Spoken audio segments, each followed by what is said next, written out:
میسر آ جائے تو اب اس کے سامنے 3 مسئلے اور ہیں، ان کو اچھی طرح آئیڈینٹیفائی کیجئے۔ پہلا مسئلہ یہ ہے کہ اس کی فکر صحیح مزید پیش قدمی کرے، آگے بڑھے۔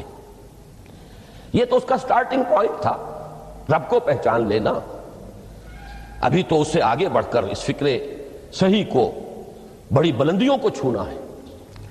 جیسے کہ کلمہ طیبہ کی تمثیل بیان کی گئی قرآن مجید میں، کَشَجَرَةٍ طَيِّبَةٍ أَصْلُهَا ثَابِتٌ وَفَرْعُهَا فِي السَّمَاءِ۔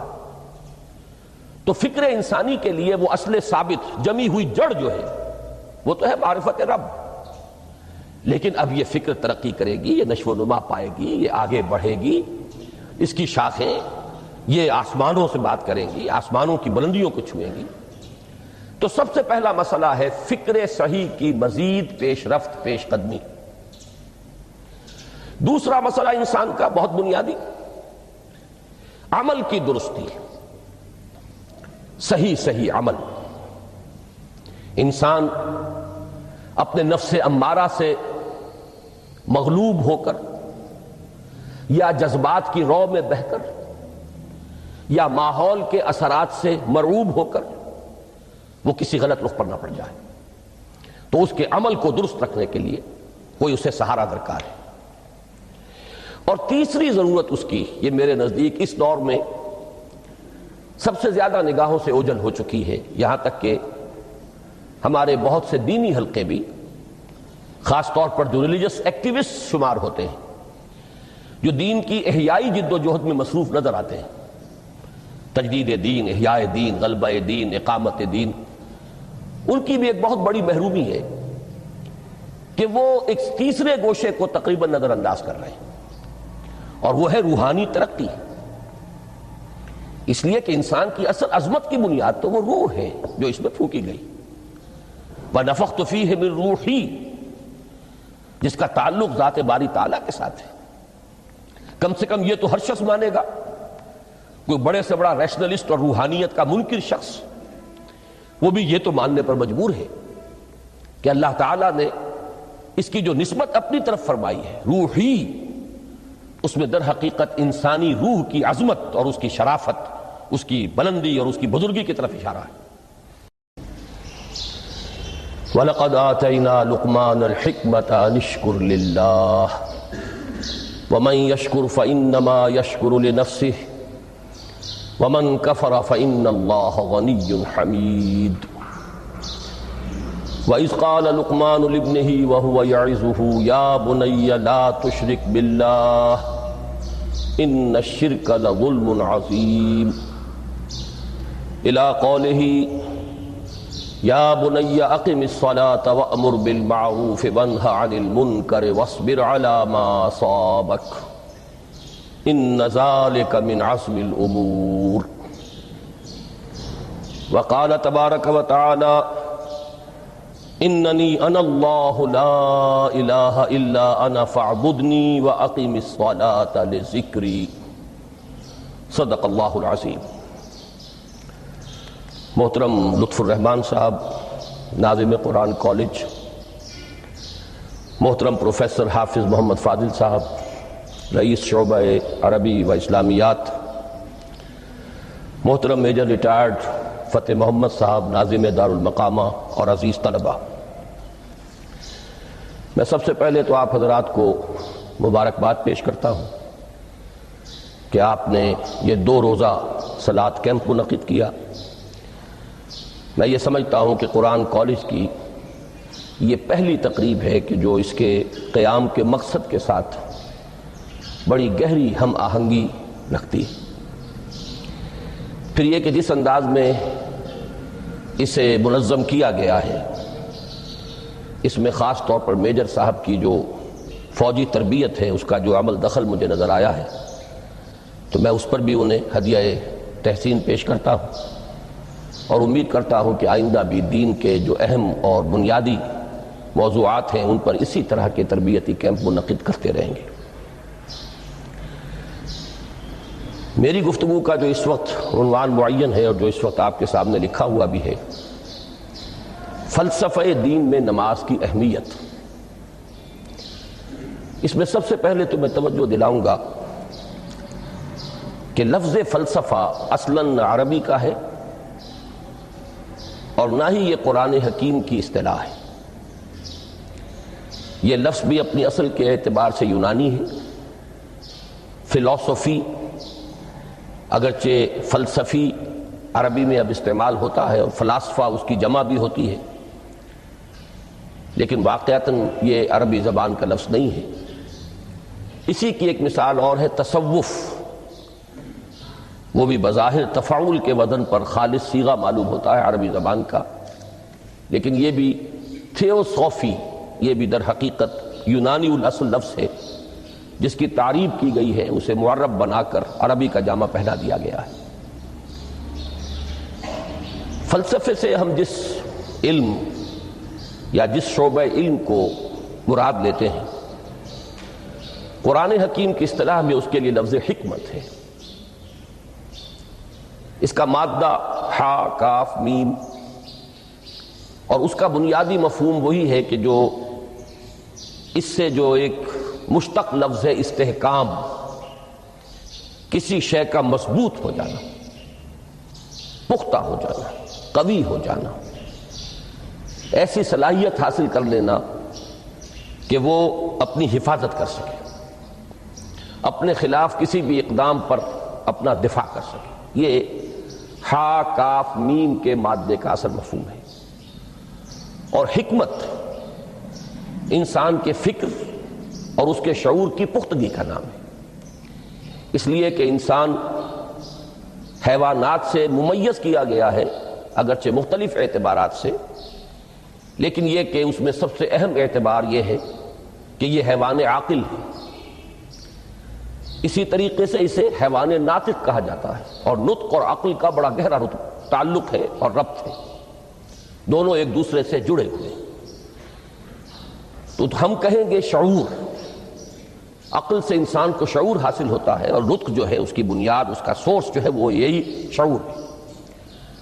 تو انسانی فکر کی پختگی، انسانی شعور کی پختگی، اس کے اندر ایسی صلاحیت کا پیدا ہو جانا کہ وہ حقائق تک رسائی حاصل کر سکے، اس میں اتنی قوت پیدا ہونا کہ وہ صحیح رخ پر، صحیح رخ سے موڑنے والے جتنے محرکات ہیں ان کے مقابلے میں اپنا دفاع کر سکے، یہ حکمت ہے. لہذا فلسفہ دین کی بجائے اب آپ اپنے ذہن میں حکمت دین کا لفظ رکھیں، اور اب غور کیجئے کہ حکمت دین میں صلاۃ کے مقام کو سمجھنے کے لیے ہمیں یہاں سے ابتدا کرنی چاہیے کہ حکمت دین کا سب سے بنیادی مسئلہ کون سا ہے. حکمت دین کا سب سے اہم، سب سے بنیادی، اولین مسئلہ معرفت خداوندی ہے. انسان اپنے رب کو پہچانے اور رب کو پہچان کر اپنے فطری جذبہ تشکر کو اس کی ذات سے وابستہ کر دیں. یہ فطری جذبہ تشکر بھی آپ سمجھ لیجئے کہ یہ بھی نہ صرف انسان بلکہ حیوانات کا بھی خاصہ ہے کہ اگر ان کے ساتھ کوئی بھلائی کی جائے تو ایک خاص رد عمل ان کی طبیعت میں پیدا ہوتا ہے جسے ہم جذبہ شکر یا جذبہ تشکر سے تعبیر کر سکتے ہیں. حیوان کے پاس اگرچہ وہ زبان نہیں ہے کہ جس میں وہ اپنے اس جذبے کو الفاظ کا جامہ پہنا کر اپنے محسن کی خدمت میں پیش کر سکے، لیکن یہ کہ اگر کبھی کسی بھوکے پیاسے حیوان کو آپ نے کوئی غذا فراہم کی ہو یا پانی پلایا ہو، اور پھر اگر آپ اس کی آنکھوں میں دیکھیں گے تو وہ جذبہ تشکر وہاں سے ابلتا ہوا محسوس ہوگا. یہ گویا کہ فطرت کا تقاضا ہے.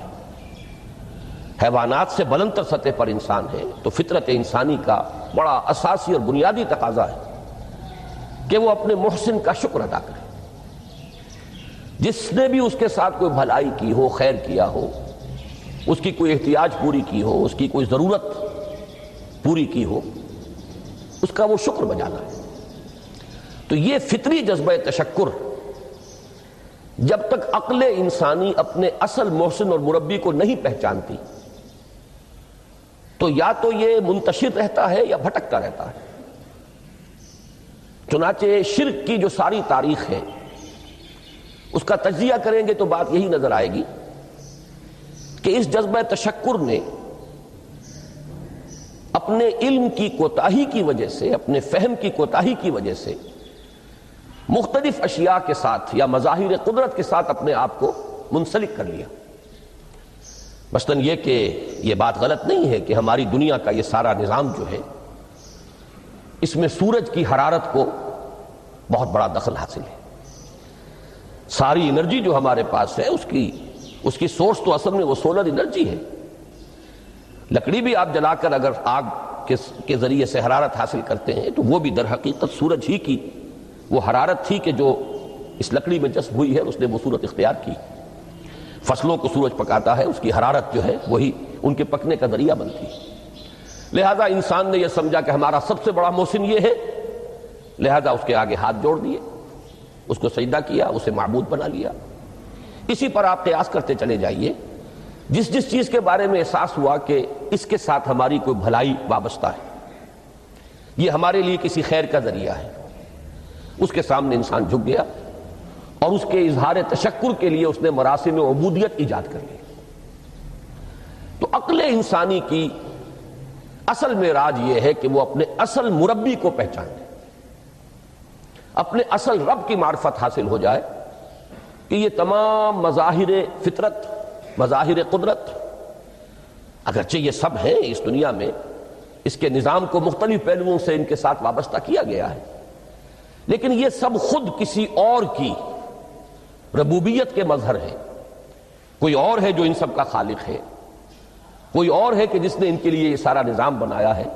تو ایک ہی چھلانگ میں انسان پھر وہاں پہنچتا ہے اور اپنے اصل رب اور مربی کو پہچان کر اب اپنے پورے جذبہ تشکر کو اس کی ذات کے ساتھ منسلک کر دیتا ہے۔ یہ میں نے خلاصہ عرض کیا آپ کے سامنے سورہ لقمان کے دوسرے رکوع کی اس پہلی آیت کا، جس میں اللہ تعالیٰ نے حضرت لقمان کے حوالے سے حکمت اور حکمت کا جو منطقی اور لازمی نتیجہ ہے، دونوں چیزوں کو بیان کر دیا۔ وَلَقَدْ آتَيْنَا لُقْمَانَ الْحِكْمَةَ أَنِ اشْكُرْ لِلَّهِ، ہم نے لقمان کو حکمت عطا کی کہ کر شکر اللہ کا۔ فطرت سلیمہ کا تقاضا شکر، محسن کے لیے، مربی کے لیے، اور عقل کی معراج اپنے اصل محسن اور مربی کو پہچان لینا، اسی کا نام حکمت ہے۔ حکمت عقل صحیح اور فطرت سلیمہ کے امتزاج سے وجود میں آتی ہے، جس کا نتیجہ شکر رب ہے یا معرفت رب۔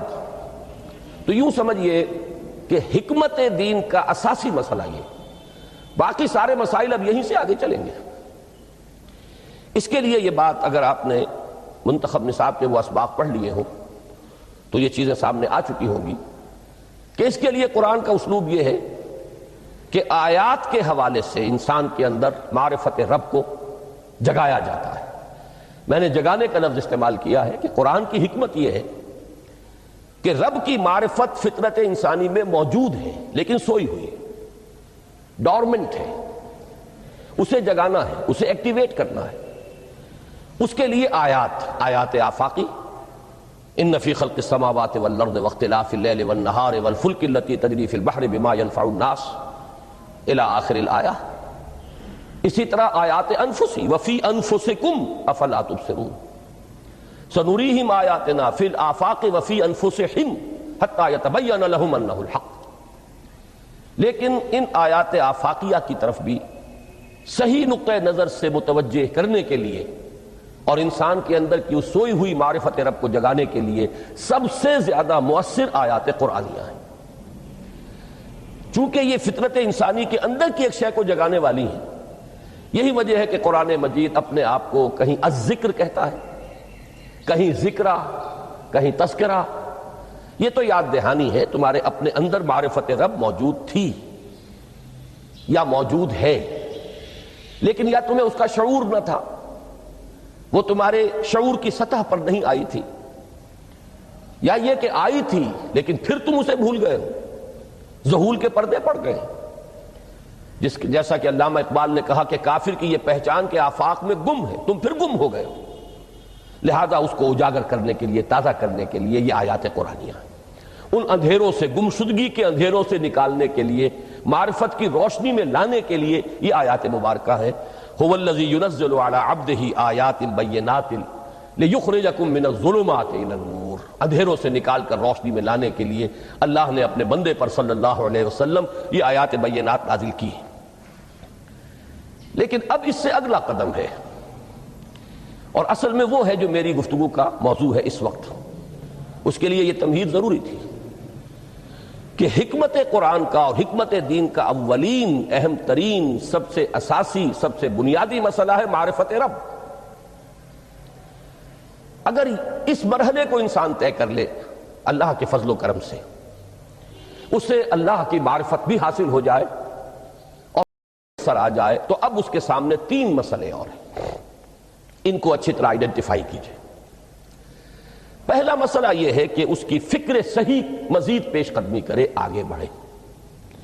یہ تو اس کا سٹارٹنگ پوائنٹ تھا، رب کو پہچان لینا۔ ابھی تو اس سے آگے بڑھ کر اس فکر صحیح کو، بڑی بلندیوں کو چھونا ہے۔ جیسے کہ کلمہ طیبہ کی تمثیل بیان کی گئی قرآن مجید میں، کَشَجَرَةٍ طَیِّبَةٍ أَصْلُهَا ثَابِتٌ وَفَرْعُهَا فِي السَّمَاءِ۔ تو فکر انسانی کے لیے وہ اصل ثابت جمی ہوئی جڑ جو ہے وہ تو ہے معرفت رب، لیکن اب یہ فکر ترقی کرے گی، یہ نشو و نما پائے گی، یہ آگے بڑھے گی، اس کی شاخیں یہ آسمانوں سے بات کریں گی، آسمانوں کی بلندیوں کو چھوئیں گی۔ تو سب سے پہلا مسئلہ ہے فکر صحیح کی مزید پیش رفت، پیش قدمی۔ دوسرا مسئلہ انسان کا بہت بنیادی، عمل کی درستی، صحیح عمل۔ انسان اپنے نفس امارہ سے مغلوب ہو کر، یا جذبات کی رو میں بہہ کر، یا ماحول کے اثرات سے مرعوب ہو کر وہ کسی غلط رخ پر نہ پڑ جائے، تو اس کے عمل کو درست رکھنے کے لیے کوئی اسے سہارا درکار ہے۔ اور تیسری ضرورت اس کی، یہ میرے نزدیک اس دور میں سب سے زیادہ نگاہوں سے اوجھل ہو چکی ہے، یہاں تک کہ ہمارے بہت سے دینی حلقے بھی، خاص طور پر جو ریلیجس ایکٹیوسٹ شمار ہوتے ہیں، جو دین کی احیائی جد و جہد میں مصروف نظر آتے ہیں، تجدید دین، احیاء دین، غلبہ دین، اقامت دین، ان کی بھی ایک بہت بڑی محرومی ہے کہ وہ ایک تیسرے گوشے کو تقریباً نظر انداز کر رہے ہیں، اور وہ ہے روحانی ترقی۔ اس لیے کہ انسان کی اصل عظمت کی بنیاد تو وہ روح ہے جو اس میں پھونکی گئی، وَنَفَخْتُ فِيهِ مِن رُوحِي، جس کا تعلق ذات باری تعالیٰ کے ساتھ ہے۔ کم سے کم یہ تو ہر شخص مانے گا، کوئی بڑے سے بڑا ریشنلسٹ اور روحانیت کا منکر شخص وہ بھی یہ تو ماننے پر مجبور ہے کہ اللہ تعالیٰ نے اس کی جو نسبت اپنی طرف فرمائی ہے روحی، اس میں در حقیقت انسانی روح کی عظمت اور اس کی شرافت، اس کی بلندی اور اس کی بزرگی کی طرف اشارہ ہے۔ بہرحال اس کی ترقی، فکر صحیح کی ترقی۔ نمبر دو، عمل کی درستی، اس میں افراط و تفریط نہ ہو، اس میں انسان نفس امارہ سے مغلوب ہو کر یا جذبات کی رو میں بہہ کر یا ماحول کے اثرات سے متاثر ہو کر کوئی غلط اور غیر متوازن راستہ اختیار نہ کر لے۔ اور نمبر تین، روحانی ترقی۔ اب ان میں سے پہلی چیز کو لیجئے، فکر صحیح کے مزید ارتقاء اور اس کی مزید پیش قدمی کے لیے قرآن حکیم نے بھی سورہ آل عمران کے آخری رکوع میں ذکر کو سب سے پہلے اور سب سے اہم عامل کی حیثیت سے شمار کیا ہے۔ چنانچہ اس کی پہلی آیت جو ہے سورہ آل عمران کے آخری رکوع کی، اس میں تو وہی مضمون جو میں بیان کر چکا وہ آیا ہے، ان فی خلق السماوات والارض واختلاف اللیل والنہار لآیات لأولی الالباب۔ یقیناً آسمانوں اور زمین کی تخلیق میں اور دن اور رات کے الٹ پھیر میں نشانیاں ہیں ہوش مندوں کے لیے۔ ان کے ذریعے سے انسانی شعور کے اندر وہ معرفت رب اجاگر ہوگی۔ وہ پہلا مرحلہ اب اس نے طے کر لیا، وہ ڈورمنٹ معرفت اب ایکٹیویٹ ہو گئی۔ اب مزید فکر کا مرحلہ ہے جو اگلی آیت میں آیا ہے، الذین یذکرون اللہ قیاما وقعودا وعلی جنوبہم وَيَتَفَكَّرُونَ فِي خَلْقِ السَّمَاوَاتِ وَالْأَرْضِ رَبَّنَا مَا خَلَقْتَ هَذَا بَاطِلًا سُبْحَانَكَ فَقِنَا عَذَابَ النَّارِ۔ یعنی تفکر جو ہے وَيَتَفَكَّرُونَ فِي خَلْقِ السَّمَاوَاتِ وَالْأَرْضِ، وہ تفکر کرتے ہیں، غور و فکر کرتے ہیں آسمان اور زمین کی تخلیق میں، لیکن اس تفکر کے ساتھ لازماً ذکر، اور ذکر مدام، ذکر بھی وہ کہ جو مستقل ہو، ہر حالت میں ہو۔ الذین یذکرون اللہ قیاما وقعودا وعلی جنوبہم، وہ لوگ کہ جو اللہ کو یاد رکھتے ہیں، اللہ کا ذکر کرتے ہیں، کھڑے ہوئے بھی، بیٹھے ہوئے بھی، اور اپنے پہلوؤں کے بل یعنی لیٹے ہوئے بھی۔ اب ان تین کے سوا تو کوئی پوزیشن انسان کی نہیں ہے، اسی کا نام ہے دوام ذکر۔ اور اس کے ساتھ اگر وہ تفکر کرتے ہیں تو ان کا فکر اگلی منزل تک پہنچتا ہے۔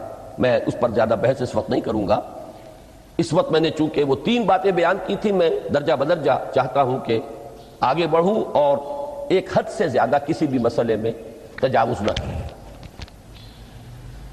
یہ جو بات سورہ آل عمران کی آخری رکوع کی اس دوسری آیت میں آئی ہے، اسی کو مولانا روم نے بیان کیا ہے بہت ہی سادہ لیکن بڑے پرمغز شعر میں۔ این قدر گفتیم باقی فکر کن، فکر اگر جامد بوت رو ذکر کن۔ اس قدر تو ہم نے تمہیں بتا دیا، سمجھا دیا، یہ بات تو آ گئی تمہارے عقل میں، اب جاؤ خود غور کرو، مزید آگے پیش قدمی کرو۔ این قدر گفتیم باقی فکر کن، فکر اگر جامد بوت رو ذکر کن۔ فکر میں جمود آ جائے، فکر سست پڑ جائے تو جاؤ پھر ذکر کرو۔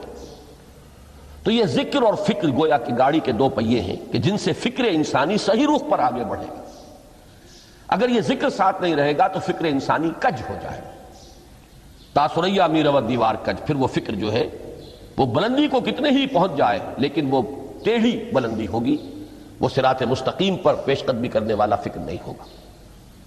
اسی کو علامہ اقبال نے اپنے دو اشعار میں، کیونکہ انہوں نے مولانا روم کو اپنا پیر بھی تسلیم کیا ہے، مرشد رومی، تو یہ فکر جو ہے، یہ خیال جو مولانا روم نے پیش کیا، اسی کو علامہ اقبال نے دو اشعار میں میں سمجھتا ہوں کہ مزید شکوہ کے ساتھ، مزید خوبصورت اور حسین انداز میں پیش کیا ہے۔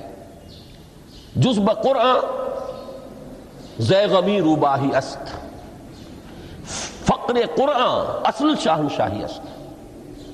قرآن کے بغیر اگر کوئی شعر بھی ہو تو وہ بھی اصل میں لومڑی ہے، اس کی کوئی حقیقت نہیں ہے، اس لیے کہ اصل شاہنشاہی جو ہے وہ تو فقر قرآن ہے۔ اب فقر قرآن کیا ہے؟ فقر قرآن اگر آپ لکھا ہوا دیکھیں گے اس کو تو اس کے آگے یہاں اب سوالیہ نشان آ جائے گا۔ فقر قرآن یعنی سوچو فقر قرآن کیا ہے، اور جواب ہے اختلاط ذکر و فکر۔ فقر قرآن امتزاج سے وجود میں آتا ہے کہ اس میں ذکر بھی ہو، فکر بھی ہو۔ اور فکر را کامل نہ دیدم جز بے ذکر، میں نے فکر کو کبھی بھی اپنی منزل مقصود تک پہنچتا ہوا نہیں پایا جب تک کہ اس کے ساتھ ذکر نہ ہو۔ تو پہلی شے تھی فکر انسانی کی صحیح رخ پر مزید پیش قدمی اور پیش رفت، اور اس کے لیے لازم ہے ذکر و فکر کا امتزاج۔ دوسری چیز کو لیجئے عمل کی درستی۔ اس عمل کی درستی کے لیے اللہ تعالیٰ کے ساتھ ایک گہرے تعلق کی ضرورت ہے، اس لیے کہ صبر کی بحث میں یہ مضامین شاید آپ کے سامنے آ گئے ہو کہ صبر، جہاں مصیبت پر صبر ہوتا ہے،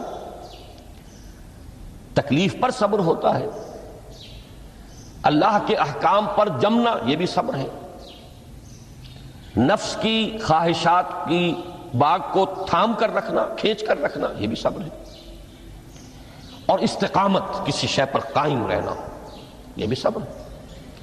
تو عمل صحیح پر استقامت کے لیے وَاصْبِرْ وَمَا صَبْرُكَ إِلَّا بِاللَّهِ، اس صبر کی سب سے اہم جو بنیاد ہے، اس کا جو سب سے بڑا ذریعہ ہے، اس کا جو سب سے بڑا سہارا ہے، وَمَا صَبْرُكَ إِلَّا بِاللَّهِ، اس کے لیے ضرورت ہے ایک گہرے تعلق کی کہ اللہ کے ساتھ ایک ایسا تعلق برقرار رہے جو نہ صرف گہرا ہو بلکہ دائم و قائم، مسلسل۔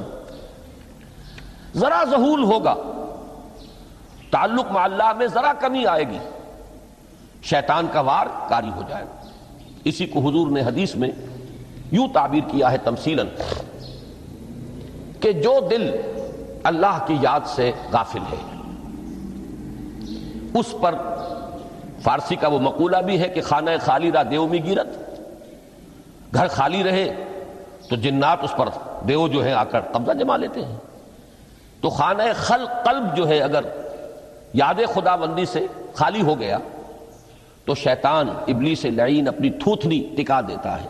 یہ لفظ آتا ہے سور کے منہ کے لیے تھوتنی، جس طرح اس کا نکلا ہوا سا منہ ہوتا ہے آگے، تو یہ لفظ استعمال کیا گیا کہ وہ اپنی تھوتنی انسان کے دل پر جما کر اور پھوکے مارنی شروع کر دیتا ہے۔ تو شیطان کو موقع ہی تب ملتا ہے جب انسان کے تعلق مع اللہ کے اندر کمی ہو، وہ خانہ بالکل خالی ہو گیا ہو یا اتنا ضعیف ہو گیا ہو کہ کل عدم ہو جائے، گویا کہ نہیں۔ تیسری چیز کی طرف آئیے، روحانی ترقی۔ روحانی ترقی کے لیے میں ایک اصطلاح کے سامنے لا رہا ہوں، اس سے مراد کیا ہے؟ روحانی ترقی کے لیے ہماری دینی اصطلاح ہے تقرب الی اللہ، اللہ سے قریب تر ہوتے چلے جانا۔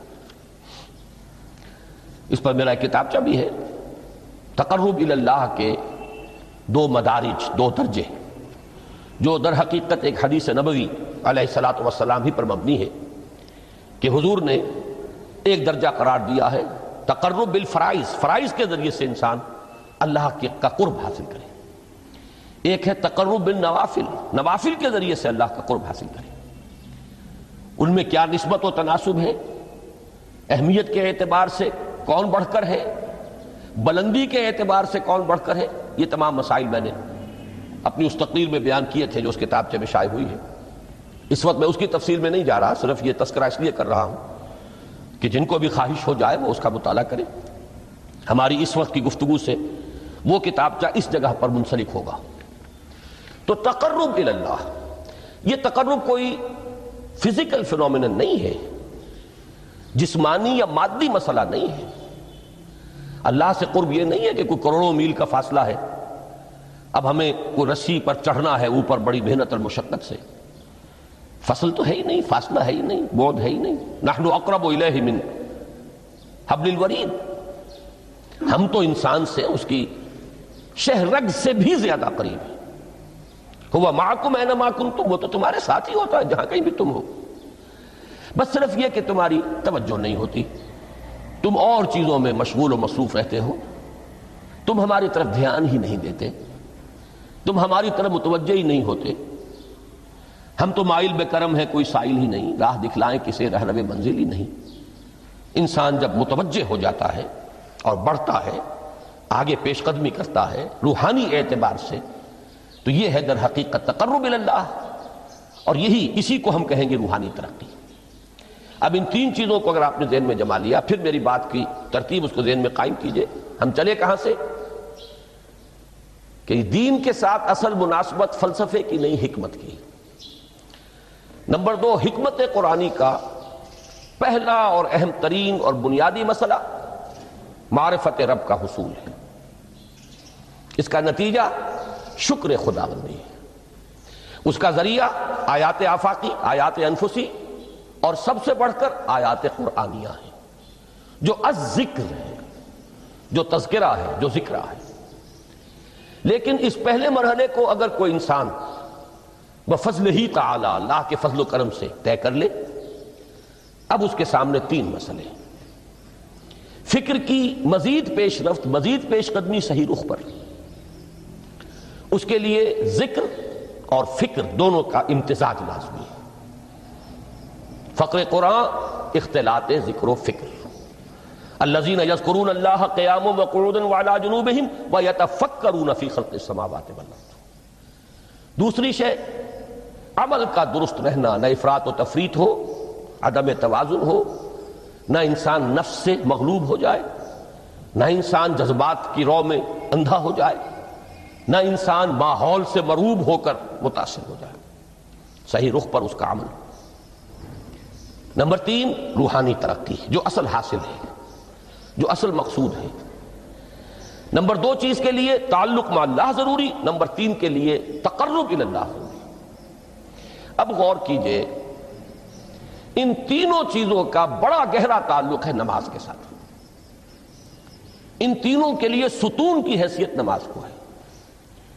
لہذا ایمان کے بعد یا معرفت رب کے بعد حکمت دین کا اہم ترین مسئلہ نماز، صلاۃ۔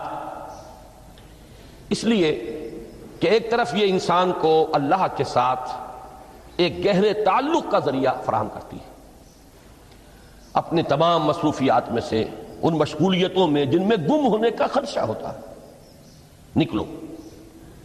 24 گھنٹے کے معمولات میں سے کم 5 مرتبہ تو لازماً نکلو،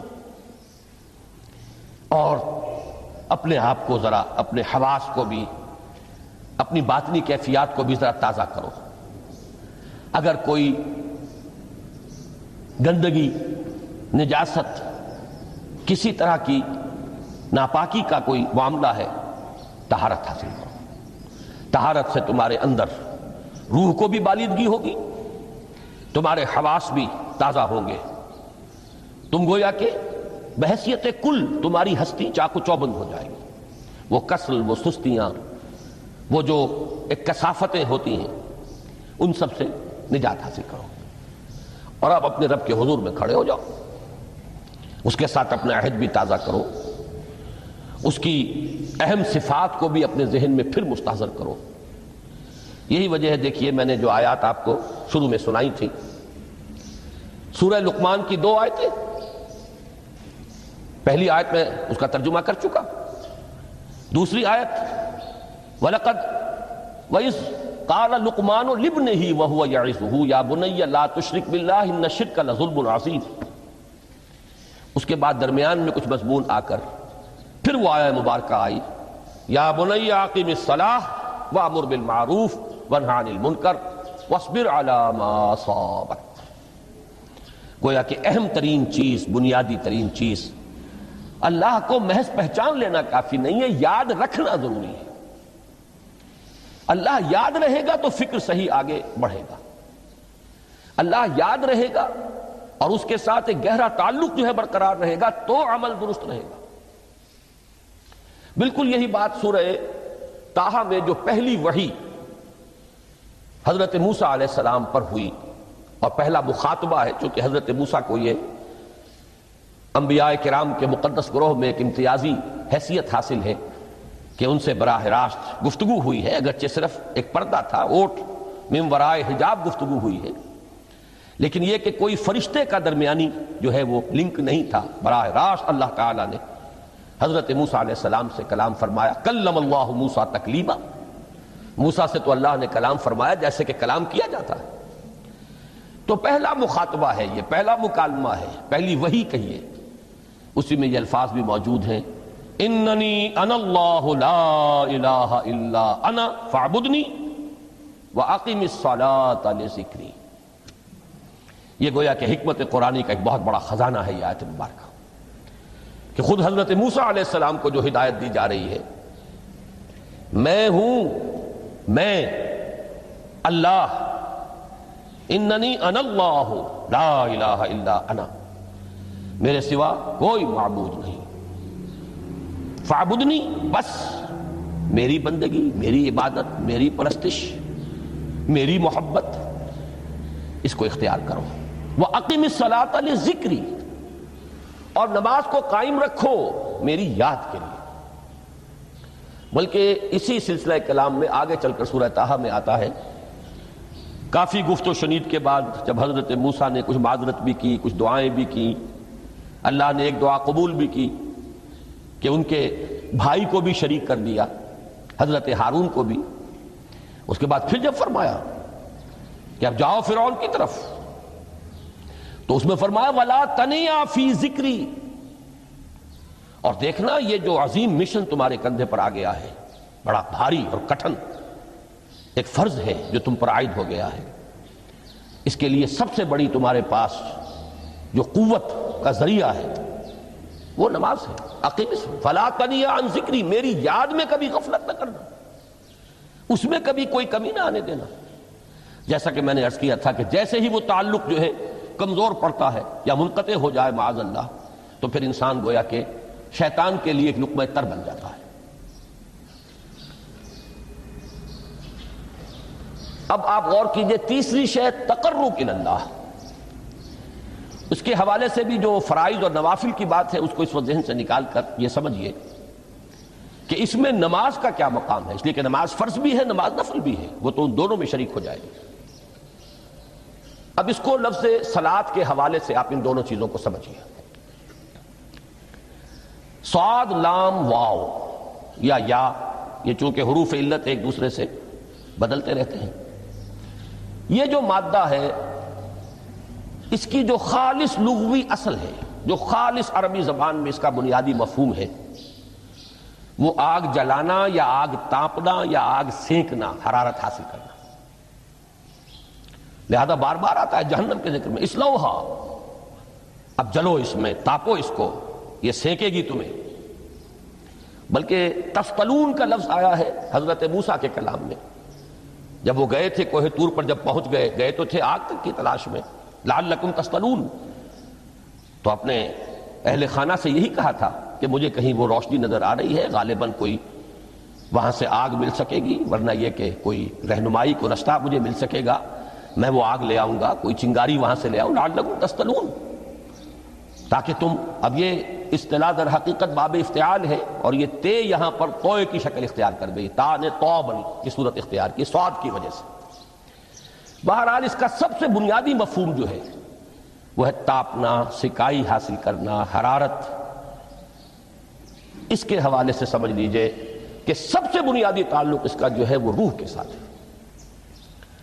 روح میں محبت خداوندی کی آگ اگر ٹھنڈی پڑ گئی ہو، اگر محبت خداوندی کی حرارت میں کمی ہو رہی ہو، تو اس کو اثر نو، جس کو کہ میں آج سوچ رہا تھا تو ایک لفظ ذہن میں آیا کہ جیسے بیٹری اس کو ریچارج کیا جاتا ہے، اسی طریقے سے روح کے اندر محبت خداوندی کی اس حرارت کو اثر نو تازہ کرنا، یہ ہے در حقیقت نماز کا اصل مقصد۔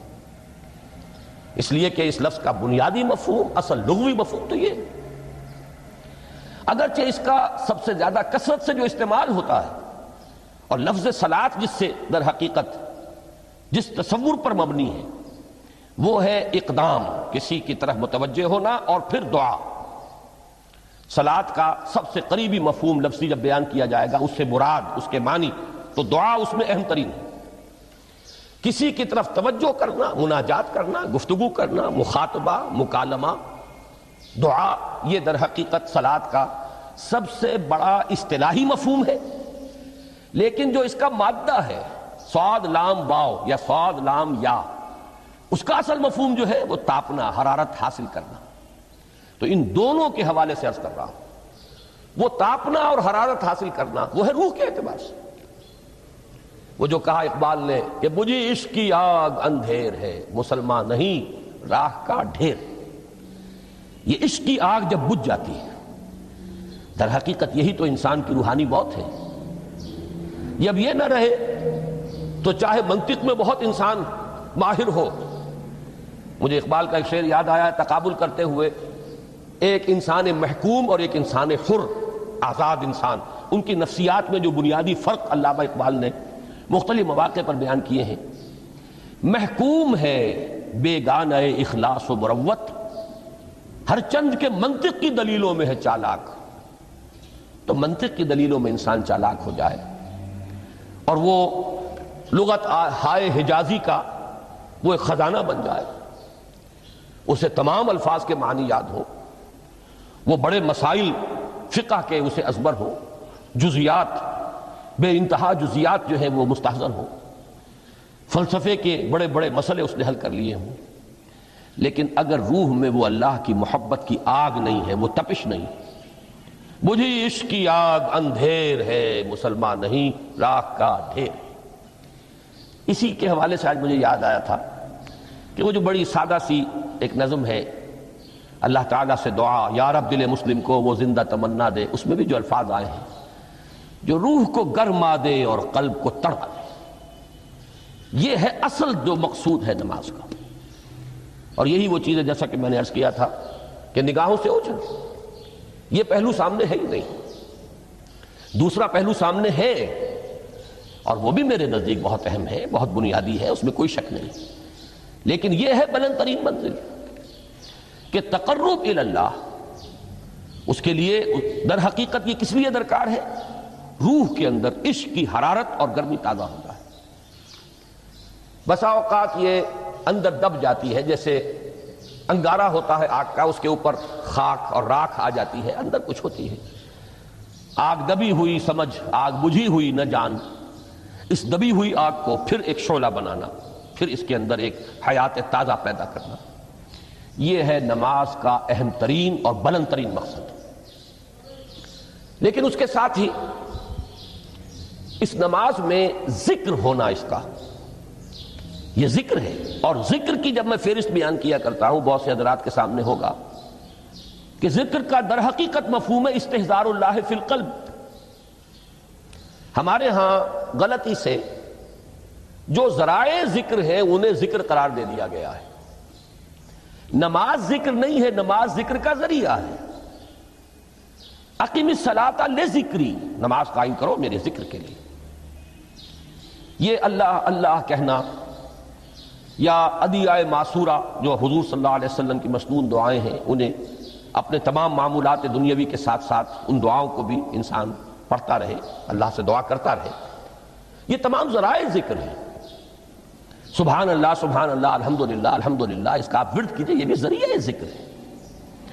حقیقت میں ذکر ہے استحضار اللہ فی القلب، اللہ کو دل میں لے آنا،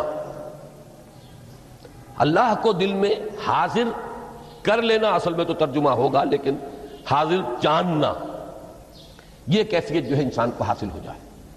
اب اس کے حوالے سے ذرا بات سمجھیے کہ ایک تو میں عرض کر چکا ہوں مجسم ذکر تو قرآن ہے، لہذا ذکر کی فہرست جب آپ کریں گے ذرائع ذکر تو ان میں سب سے پہلے قرآن آئے گا، اس لیے کہ وہ ہماری حکمت کے پہلے مسئلے کو حل کر رہا ہے، بنیادی مسئلہ، اہم ترین مسئلہ۔ دوسرے نمبر پر ذکر جو ہے، اب اس کے لیے کچھ اصطلاحات جو میرے مختلف دروس میں شاید آپ کے سامنے بعد میں آئیں یا پہلی آ چکی ہوں، ان کے حوالے سے میری بات سمجھیے۔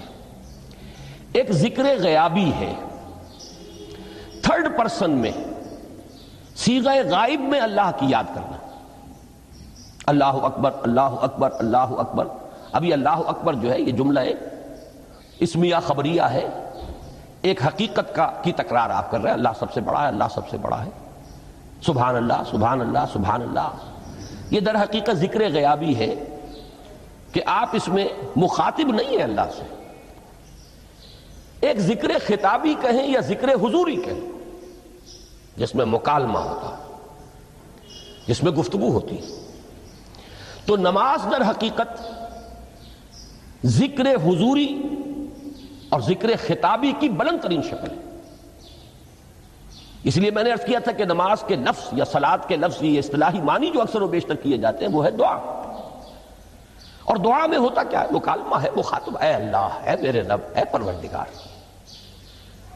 پھر یہ کہ اس میں اقدام اور کسی کی طرف متوجہ ہونا، یہی وجہ ہے کہ افتتاح صلاۃ، نماز کو شروع کرنے کے لیے ایک تو وہ الفاظ جو قرآن مجید میں آئے ہیں، انی وجہت وجہی للذی فطر السماوات والارض حنیفا وما انا من المشرکین، یہ ہے توجہ کا ارتکاز، بشرطے کہ یہ صرف الفاظ ہی نہ نکل رہے ہوں، واقعتاً یہ تعبیر ہو اس وقت کی انسان کی نفسیاتی کیفیت کی، کہ شعوری طور پر وہ فیصلہ کرتا ہے کہ اب میں منقطع ہو رہا ہوں، ہر چہار طرف سے اپنی توجہ کو ہٹا کر، ہر مسئلے سے اپنے آپ کو خالی و ذہن کر کے، یعنی ظاہری اور باطنی دونوں اعتبار سے میں اپنی توجہ کا ارتکاز کر رہا ہوں اس ذات کی طرف جس نے آسمانوں اور زمین کو پیدا کیا، اور بالکل یکسو ہو کر رہا ہوں۔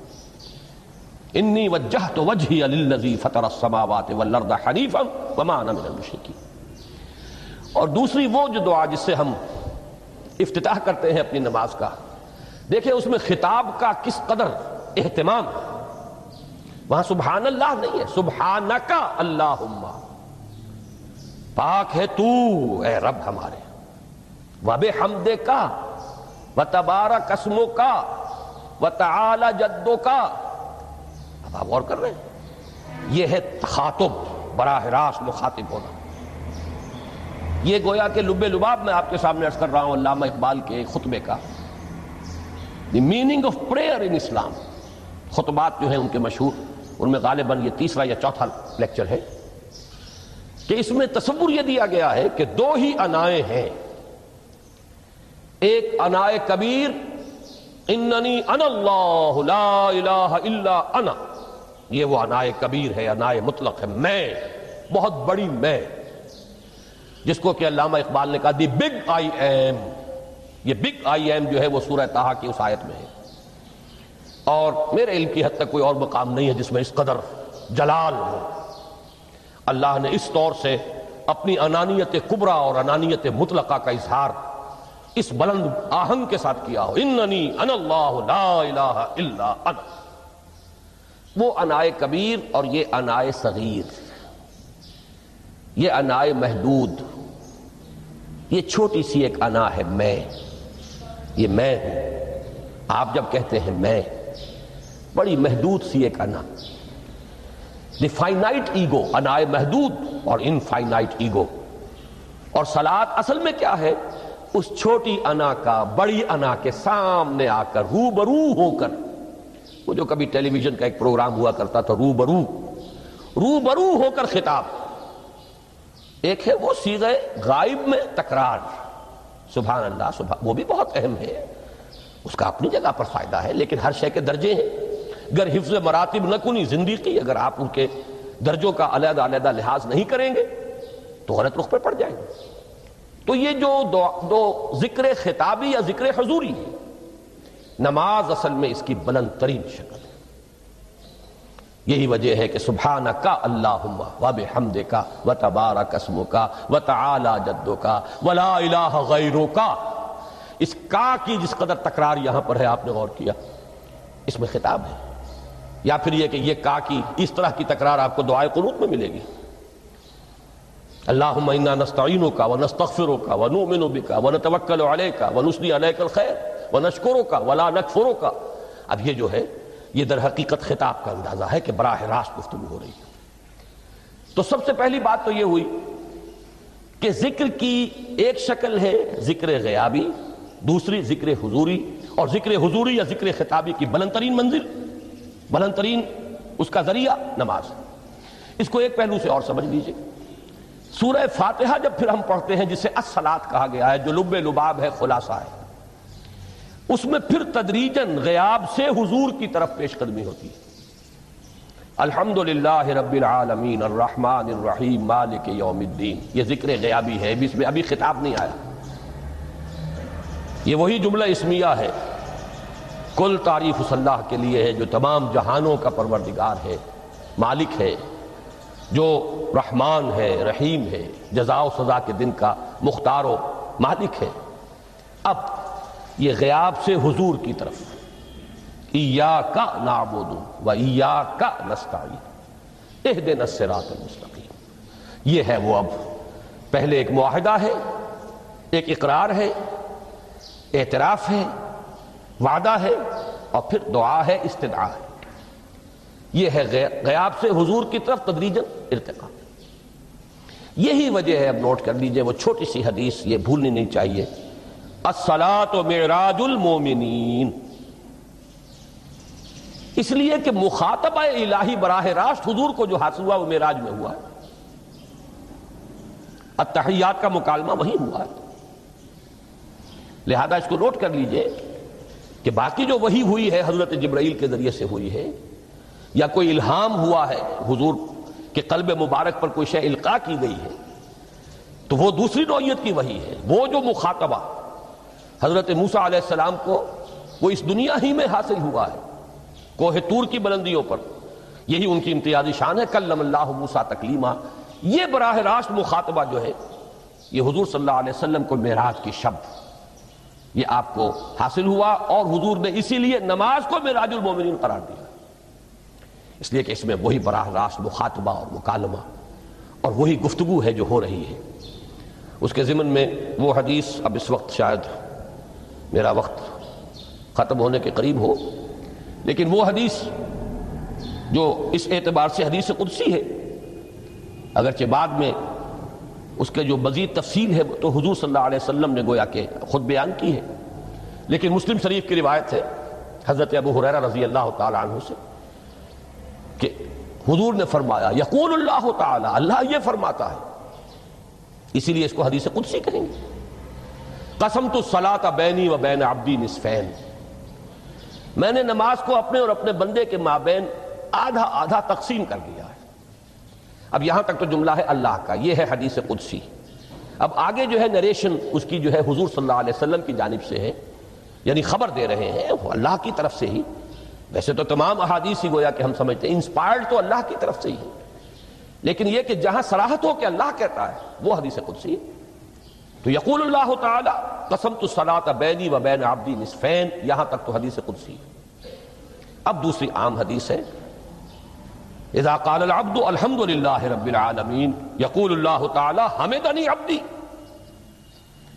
جب بندہ کہتا ہے الحمد للہ رب العالمین، پروردگار کہتا ہے میرے بندے نے میری حمد کی۔ جب بندہ کہتا ہے الرحمن الرحیم، پروردگار فرماتا ہے اثنا علی عبدی، میرے بندے نے میری ثنا کی، بڑی تعریف کی۔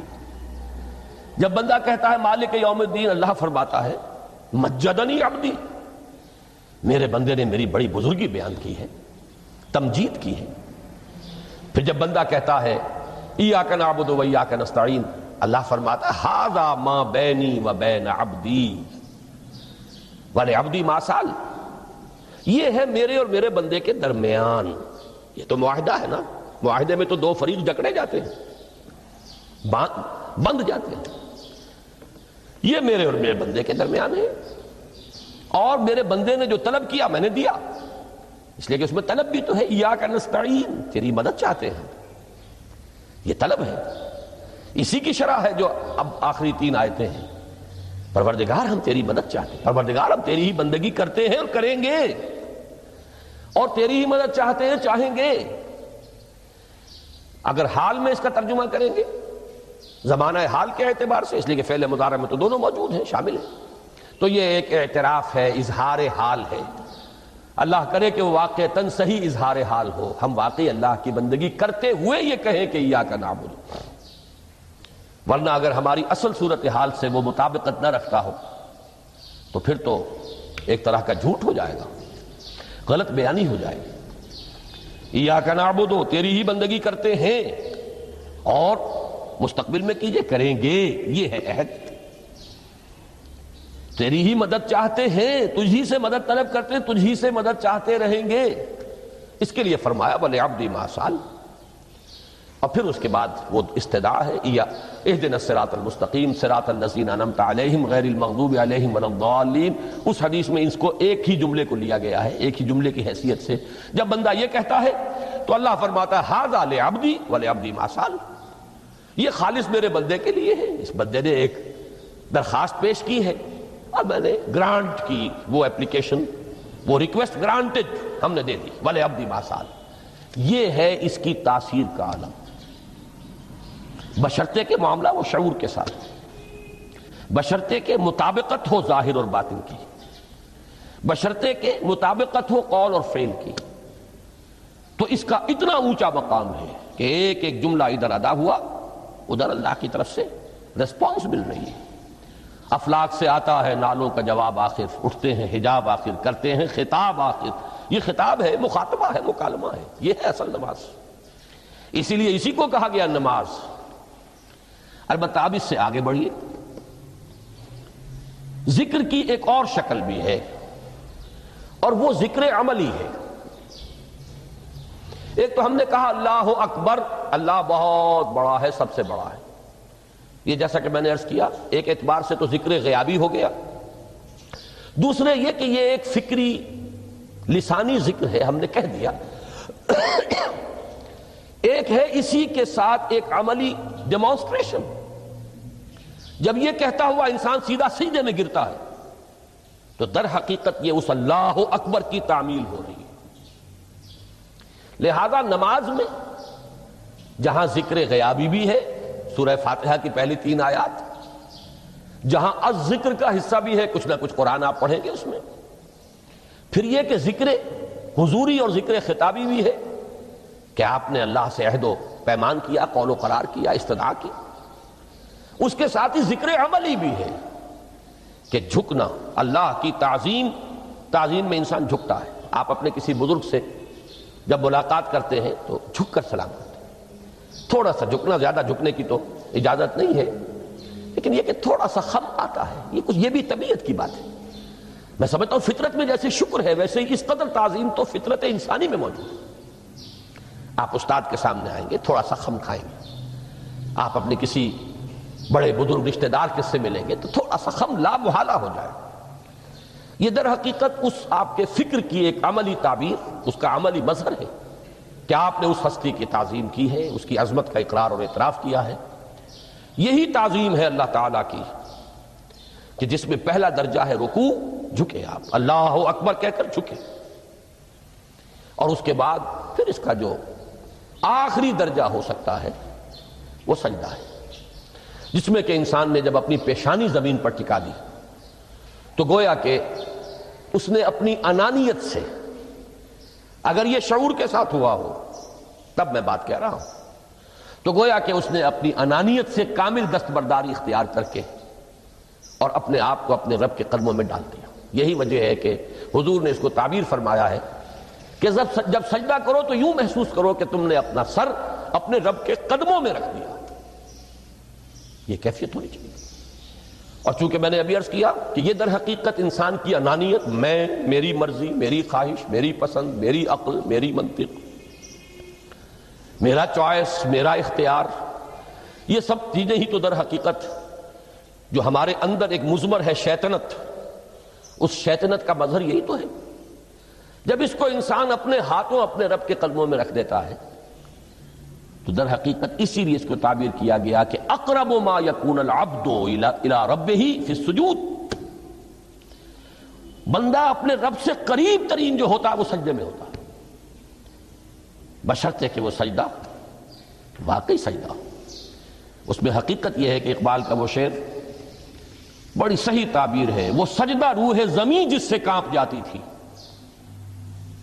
یہ ہے اصل میں تعبیر۔ اسی کو آج ترستے ہیں ممبر و محراب، سجدوں پر سجدے اور رکعتوں کے ڈھیر لگ گئے ہوں، اور 17 رکعتیں پوری نماز عشاء کی انسان نے ادا کی ہوں گن گن کر، اور 17 رکعتوں میں آپ کو معلوم ہے 34 تو سجدے ہو ہی گئے، تو سجدوں پر سجدے اور رکعتوں کے ڈھیر، لیکن یہ کہ اگر وہ کیفیت آپ کے صحیح عکاسی نہیں کر رہی ہے آپ کے ذہن کی، آپ کی نفسیاتی کیفیت کی، آپ کی قلبی کیفیت کی، آپ کے شعور کی، تو پھر ٹھیک ہے، ثواب تو ملے گا اس نماز سے بھی، اس لیے کہ ثواب کا نہ ملنا تو ظلم ہوگا، سوائے ایک بات کہ اس میں اگر کوئی ریاکاری ہے، دوسروں کو دکھانے کے لیے نماز پڑھی گئی ہے، تو ریاکاری تو زیرو کے مانند ہے کہ اس سے جو شے ضرب کھاتی ہے زیرو ہو جاتی ہے۔ 1 کروڑ کی تعداد عدد کو آپ زیرو سے ضرب دے زیرو ہو گئے، تو ریاکاری تو زیرو کر دینے والی شے، بلکہ زیرو ہی نہیں کرتی، وہ شرک تک پہنچا دیتی ہے۔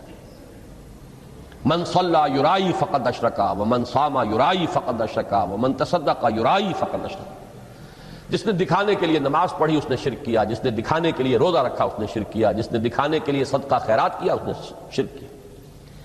لیکن یہ کہ اگر یہ بات نہیں ہے، اگر ریاکاری نہیں ہے، کوئی بدنیتی نہیں ہے، تو ایک شخص نے وقت نکالا ہے، اسی وقت میں وہ اپنا کوئی اور کام کر سکتا تھا، کوئی 2-4 پیسے کما سکتا تھا، کوئی اور دھندا دنیا کا جو ہے کرتا، لہذا اگر وہ نہیں ہے، ریا نہیں ہے، تب اس کا اجر تو لازم ہے، اس نے کچھ نہ کچھ ڈیووٹ کیا ہے، کچھ نہ کچھ سیکریفائس کیا ہے، کچھ نہ کچھ قربانی دی ہے۔ لیکن یہ کہ پھر وہ نماز یہ نہیں ہے، وہ سجدہ روح زمین جس سے کانپ جاتی تھی، اسی کو آج ترستے ہیں ممبر و محراب۔ وہ سجدہ واقعتاً انسان اشرف المخلوقات وہ جب اپنے اس گہرے شعور اور احساس کے ساتھ سر بسجود ہوتا ہے تو یہ ہے اقرب ما یکون العبد الی اللہ فی السجود، قریب ترین جو بندہ ہوتا ہے اللہ سے وہ سجدے کی حالت میں ہوتا ہے۔ یہ میں نے 3 چیزوں کے حوالے سے اب آپ کے سامنے باتیں رکھی ہیں کہ پہلی منزل معرفت رب کا حصول، اللہ پر ایمان اور شکر خداوندی، اس کی لذت کا حاصل ہو جانا۔ اس کے بعد اب 3 ضرورتیں ہیں، فکر صحیح کی مزید پیش قدمی، صحیح رخ پر، اس کے لیے جہاں فکر درکار ہے وہاں ذکر بھی درکار ہے۔ اور اس ذکر کی جامع ترین صورت نماز ہے۔ نمبر 2، انسان کے عمل کے درست رہنا، اس لیے کہ ذرا سا قرآن مجید میں سورہ اعراف میں نقشہ کھینچا گیا ہے ایک شخص کا، اس کا نام تو وہاں نہیں ہے، بلعام بن باعورہ، ویسے تورات میں اس کا ذکر ہے اور اس نام کے ساتھ ہے۔ بہت بڑا عالم تھا، بہت بڑا فاضل، قرآن کے الفاظ ہیں ہم نے اسے اپنی آیات عطا کی تھی، آتیناہ آیاتنا، اور ہم چاہتے تو اسے ابھی اور ترفع اور بلندی عطا کرتے، وَلَوْ شِئْنَا لَرَفَعْنَاهُ بِهَا وَلَكِنَّهُ أَخْلَدَ إِلَى الْأَرْضِ، لیکن وہ تو زمین ہی کی طرف دھنستا چلا گیا، اور کوئی ایک لغزش انسان کے لیے سارے کیے دھرے پر پانی پھیر سکتی ہے۔ ذرا سا عدم توازن اس کے رخ کو ٹیڑھا کر دے گا، اور جب ایک دفعہ ٹیڑھ ہو گئی تو شروع میں تو زاویہ جو ہے چاہے وہ 10 درجے کا ہی ہو، لیکن جیسے جیسے عمل کی وہ پیش قدمی ہوگی فاصلہ بڑھتا چلا جائے گا، انحراف شدید سے شدید تر ہوتا چلا جائے گا۔ اب اس عمل کی درستی کے لیے بھی لازم ہے تعلق مع اللہ، اس تعلق مع اللہ کا بھی سب سے بڑا ذریعہ نماز۔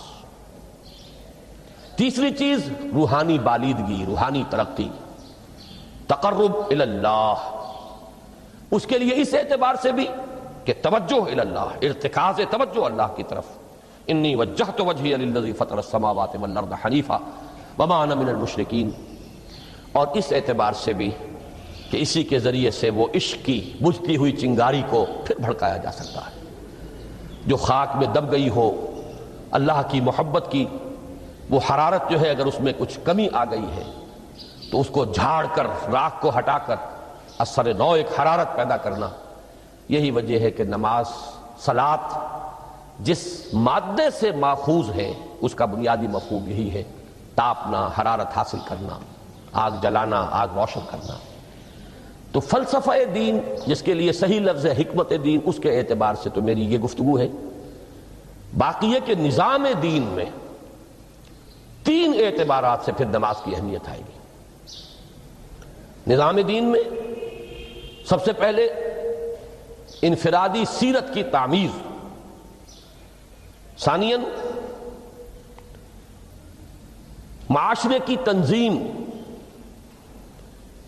پھر اس کے علاوہ جو 2 عنوانات کل کے لیے طے کیے گئے ہیں، جو خادمان دین ہو، طالبان قرآن ہو، ان کو کس کس اعتبار سے اس نماز سے مدد ملتی ہے، تو ان چاروں موضوعات پر انشاءاللہ تعالی میں کل گفتگو کروں گا۔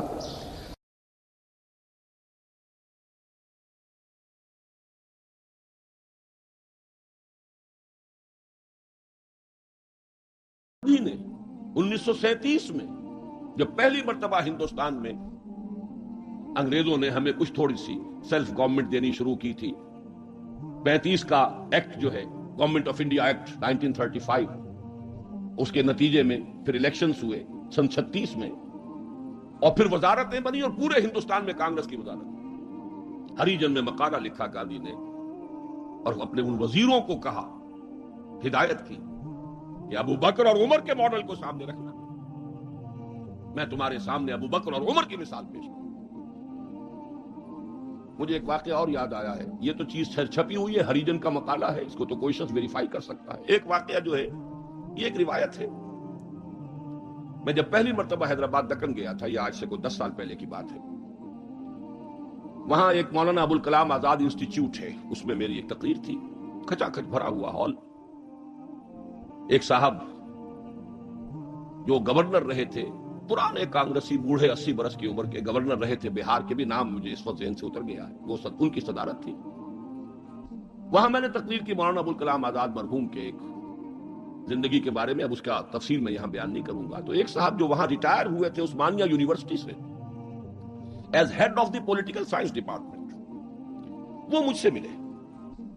انہوں نے ایک تو مجھے یہ کہا کہ آج تک ابوالکلام کے بارے میں اگرچہ میں نے 20 لوگوں کو پی ایچ ڈی کرا دی ہے مولانا ابوالکلام آزاد کی زندگی اور ان کے خیالات، افکار، نظریات، ان پر 20 کو میں نے پی ایچ ڈی کرائی اپنی نگرانی میں، لیکن اتنا کلیئر کانسیپٹ میرے سامنے ابوالکلام کا آج تک نہیں تھا۔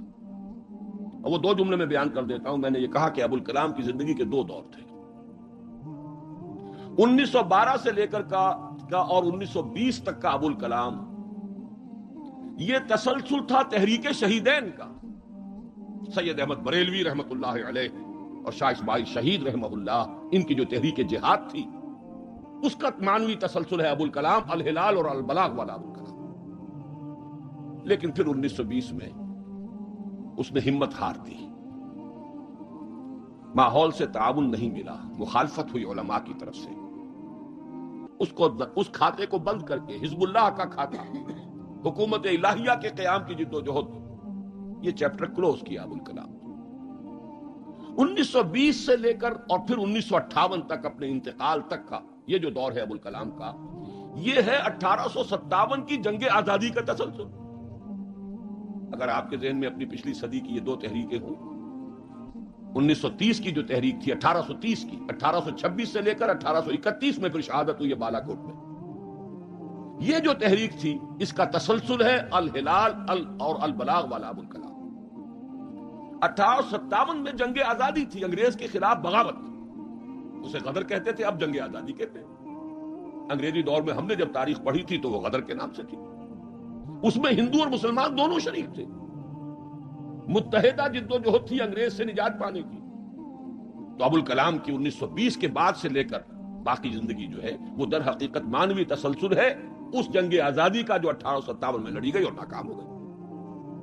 ناکام تو وہ بھی ہو گئی، تحریک شہیدین بھی ناکام، 1857 کی جنگ آزادی بھی ہو گئی۔ بہرحال انہوں نے ایک بات تو یہ بتائی، اور مجھے اصل میں جو یاد آیا تھا معاملہ وہ ان کے ایک اور قول کا تھا۔ 1917 میں وہ کہتے ہیں کہ میں علی گڑھ میں پڑھتا تھا، اس وقت تک وہ صرف ایک کالج تھا، ابھی یونیورسٹی نہیں بنا تھا، اور ہاسٹل میں رہتا تھا۔ تو ایک روز شور مچ گیا، گاندھی جی آئے، گاندھی جی آئے، گاندھی جی آئے۔ گاندھی ابھی نئے نئے آئے تھے ساؤتھ افریقہ سے، اور وہ گویا کہ انڈیا کے پولیٹیکل ہورائزن پر ابھی وہ ایک رائزنگ سن کی حیثیت سے تھے۔ شور مچ گیا، گاندھی جی آئے، گاندھی جی آئے۔ خیر وہ ہم نے ان کو گھیر لیا، کہا کچھ خطاب کیجیے۔ ان کا خطاب نہیں، میں تو صرف دیکھنے آیا تھا، اور وہ گیا تھا۔ پہلے حاضری دی تھی سر سید کے قبر پر۔ پھر اس نے کہا میں آپ لوگوں کو ایک تو خوشخبری دیتا ہوں، آپ کے کالج کے یونیورسٹی بننے کا فیصلہ ہو گیا ہے، چارٹر آپ کی یونیورسٹی کا منظور ہو گیا ہے، آپ کو معلوم نہیں ہوگا، میں آپ کو خوشخبری دے رہا ہوں۔ لیکن ایک بات میں آپ سے اور کہتا ہوں، لوگ ہمت پر گوش ہو گئے، اگر آپ کا کالج یا آپ کی یونیورسٹی ایک عمر پیدا کر دے تو بہت بڑا احسان ہوگا نو انسان، لیکن مجھے یقین ہے آپ عمر پیدا نہیں کر سکتے، اس لیے کہ میں آپ کے ہاسٹلوں میں چکر لگا چکا ہوں، وہاں قالین بچھے ہوئے ہیں، وہاں عیش اور آسائش کے سامان ہیں، اس ماحول میں عمر پروان نہیں چڑھتا۔ میں یہ سمجھتا ہوں کہ علامہ اقبال نے جو اشعار لکھے ہیں شاید یہ واقعہ ہی ہو کہ جو اس کی تحریک بنا ہو۔ تیرے صوفے ہیں افرنگی، تیرے قالی ہیں ایرانی، لہو مجھ کو رلاتی ہے جوانوں کی تناسانی۔ تو معلوم ہوا کہ یہ عمر کا وہ مقام گاندھی کی نگاہ میں تھا، اور پھر سن 1937 میں 20 برس بعد وزیروں کو کہا ہے کہ ابو بکر اور عمر کو اپنے سامنے ماڈل کی حیثیت سے رکھو۔ ایچ جی ویلز نے کہا ہے اگرچہ حضور کی ذاتی زندگی پر، خاص طور پر ازدواجی زندگی پر بڑے رقیق حملے کیے، لیکن پھر اس نے جب حجۃ الوداع کے ذکر پر آتا ہے concise history of the world میں، اس کا پرانا آپ کو کوئی ایڈیشن تلاش کرنا ہوگا، نئے ایڈیشن میں سے یہ پیسیجز نکال دیے ہیں نئے ایڈیٹرز نے، لیکن یہاں کی یونیورسٹی سے میں نے نکلوا کر ایک دفعہ ویریفائی کیا تھا، چونکہ مجھے تو بہت پرانے یہ الفاظ یاد تھے، لیکن پھر میں نے انہیں تازہ کیا کراچی یونیورسٹی کی لائبریری سے۔ اس میں وہ لکھتا ہے، وہ حضور کے خطبے کے الفاظ نقل کر کے، لا فضل لعربی علی عجمی ولا لعجمی علی عربی ولا لاحمر علی اسود ولا لاسود علی احمر الا بالتقوى کلکم بنو آدم وآدم من تراب۔ اس کا ترجمہ دے کر پھر لکھتا ہے کہ اگرچہ ہیومن فریٹرنٹی، فریڈم اور ایکویلٹی کے سرمنز تو پہلے بھی بہت کہے گئے تھے، جیزس آف نزارت کے ہاں، حضرت مسیح کا تذکرہ کر رہا ہے، جیزس آف نزارت کے ہاں بھی سرمنز تو بہت ہیں، لیکن یہ ماننا پڑتا ہے کہ تاریخ انسانی میں پہلی مرتبہ محمد نے ان اصولوں پر ایک معاشرہ قائم کر کے دکھایا۔ اس سے بڑا ٹریبیوٹ کیا ہوگا؟ اور دشمن ہے، ذاتی اعتبار سے حملے کر رہا ہے، رقیق حملے کر رہا ہے، استہزاء کر رہا ہے یہ تعدد ازدواج کا، لیکن یہ بات ماننے پر مجبور ہے کہ انسانی تاریخ میں پہلی مرتبہ انسان کی حریت، اخوت اور مساوات کے اصولوں پر مبنی ایک نظام قائم کیا محمد صلی اللہ علیہ وسلم۔ اور نوٹ کیجئے یہی 3 الفاظ قائد اعظم نے استعمال کیے تھے. ہم پاکستان اس لیے چاہتے ہیں کہ عہد حاضر میں اسلام کے اصول حریت و اخوت و مساوات کا ایک نمونہ دنیا کو دکھا. اسی طرح پھر ڈاکٹر مائیکل ہارٹ کی دی 100 مشہور کتاب ہے. بہرحال یہ ماڈل، یہ رحمت محمد الرسول اللہ صلی اللہ علیہ وسلم انسان کو عطا کر چکے ہیں، اور اپنے تو بہرحال مدح کریں گے ہی. اپنوں کی تو آنکھ محبت اور عقیدت کی آنکھ ہے، لیکن میں نے یہ گواہیاں دی ہیں اغیار کی، دشمنوں کی. اب آئیے دوسری آیت کی طرف. لقد کان لکم فی رسول اللہ اسوۃ حسنہ. یہاں خطاب ہو رہا ہے تمہارے لیے اللہ کے رسول کی زندگی میں، اللہ کے رسول کی شخصیت میں ایک عمدہ نمونہ ہے. پہلے تو غور کیجئے لکم سے مراد کیا ہے. یہاں خطاب مسلمانوں سے ہے، یہاں پوری نوع انسانی سے نہیں ہے. یہ فرق ہے، نوٹ کر لیجئے. پہلی آیت کے مقابلے میں خطاب کا رخ اس آیت میں یہ محدود ہے، مسلمانوں کی طرف خطاب. اے مسلمانوں، تمہارے لیے رسول کی شخصیت میں ایک عمدہ نمونہ ہے. آپ کہیں گے کس دلیل سے یہ کہہ رہے ہیں؟ اسی آیت کا جو دوسرا ٹکڑا ہے وہ عام طور پر پڑھا نہیں جاتا. لقد کان لکم فی رسول اللہ اسوۃ حسنۃ لمن کان یرجو اللہ والیوم الآخر وذکر اللہ کثیرا. اس شخص کے لیے اسوہ ہے حضور کی زندگی اور شخصیت جو 3 شرطیں پوری کرے. جیسے کہ قرآن مجید خود اپنے بارے میں کہتا ہے ھدی للناس شہر رمضان الذی انزل فیہ القرآن ھدی للناس وبینات من الھدی والفرقان. لیکن سورہ بقرہ ہی کے شروع میں کہتا ہے ھدی للمتقین. ستیارتھ پرکاش کے مصنف نے سوامی دیانند سرسوتی نے تو اعتراض کیا تھا اس پر. 14واں باب، بدنام زمانہ 14واں باب یاد ہوگا. اس کا حل کیا ہے اس اشکال کا؟ قرآن اپنی جگہ ہدایت ہے پوری نوع انسانی کے لیے تا قیام قیامت، لیکن اس سے استفادہ وہی کرے گا جس میں استفادے کی پیاس اور طلب. پیاس ہی نہیں، بہترین مشروب رکھ دیجئے، پیے گا نہیں انسان. بھوک نہیں، بیماری کی وجہ سے ذائقہ منہ کا خراب ہے. آپ نے دیکھا ہوگا ماؤں کو بیچاریاں بچوں کی کیسی کیسی خوش آمدیں کرتی ہیں، بیٹے کچھ کھا لو، یہ کھا لو، وہ کھا لو، یہ، لیکن اس کا منہ کا ذائقہ بگڑا ہوا، کچھ نہیں کھاتا. بھوک مری ہوئی ہے، کچھ نہیں کھاتا. تو جس میں ہدایت کی طلب نہیں ہوگی قرآن اس کو ہدایت نہیں دے گا. اپنی جگہ ھدی للناس، استفادے کے لیے شرط ہے، پیاس ہو، طلب ہو تب. اسی طرح حضور کی زندگی اسوہ کاملہ، اپنی جگہ مکمل ہر اعتبار سے، لیکن اس سے استفادہ کرنے کے لیے 3 شرطیں ہیں. لقد کان لکم فی رسول اللہ اسوۃ حسنۃ لمن کان یرجو اللہ والیوم الآخر وذکر اللہ کثیرا. اس کے لیے اسوہ ہے کہ جو اللہ سے ملاقات کا امیدوار ہے، یوم آخرت پر یقین رکھتا ہے، حساب کتاب کا یقین ہے، اور اللہ کا ذکر کرتا ہو کثرت کے ساتھ، اس کے لیے بہت اہم ہے یہ نقطہ جو عام طور پر اس آیت کا دوسرا ٹکڑا جو ہے وہ سنایا ہی نہیں جاتا. لقد کان لکم فی رسول اللہ اسوۃ حسنۃ لمن کان یرجو اللہ والیوم الآخر وذکر اللہ کثیرا. اللہم ربنا اجعلنا منہم، اے اللہ ہمیں ان لوگوں میں شامل فرما جو ان 3 شرطوں کو پورا کر کے اور محمد الرسول اللہ صلی اللہ علیہ وسلم کی اسوہ حسنہ سے استفادہ کر سکے. اب نوٹ کیجئے حضور کا یہ اسوہ نمونہ کس کس پہلو سے ہے. اس میں بھی ذرا 3 مراحل آئیں گے. سب سے پہلے یہ کہ ایک فرد کی حیثیت سے اسوہ کاملہ، خاص طور پر میرے نزدیک تو یہ سیرت النبی کا اعجاز ہے، معجزہ ہے. اگرچہ حضور کا سب سے بڑا معجزہ قرآن ہے، لیکن خود اپنی جگہ پر سیرت النبی معجزہ ہے. کس معنی میں؟ انسان کی جتنی حیثیتوں کا آپ تصور کر سکتے ہیں ان تمام حیثیتوں میں اسوہ موجود ہے محمد الرسول اللہ صلی اللہ علیہ وسلم. باپ کی حیثیت سے اسوہ موجود، حضرت مسیح کی زندگی میں تو نہیں، انہوں نے شادی نہیں کی.